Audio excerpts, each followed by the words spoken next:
Diperiksa LPSK, Baradae mengaku ditembak terlebih dahulu oleh Brigadir J. Kasus kematian Brigadir J hingga kini masih ramai diberitakan dan penanganannya hingga kini terus bergulir terus. Saat diperiksa oleh pihak Lembaga Perlindungan Saksi dan Korban, Baradae mengaku ditembak terlebih dahulu. Baradae telah memberi pengakuan dan mendatangi LPSK pada Jumat 29 Juli 2022.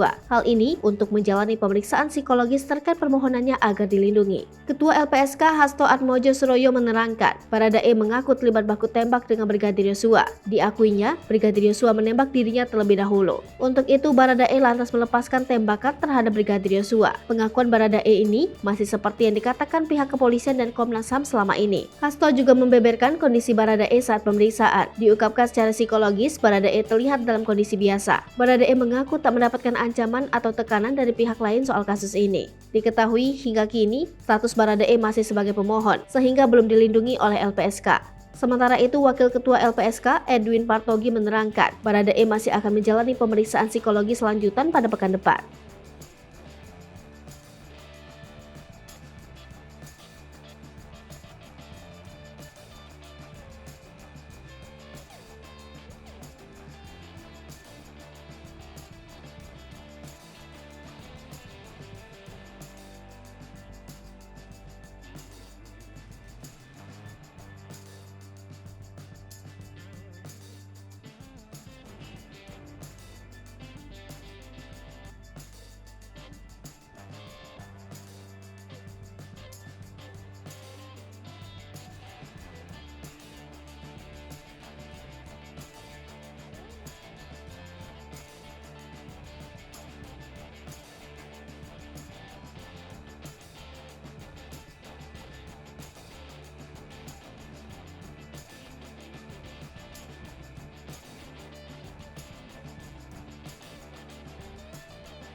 Hai pemirsa Selipopo TV, jangan lupa komen, like, dan subscribe, serta tonton terus berita-berita terupdate lainnya ya.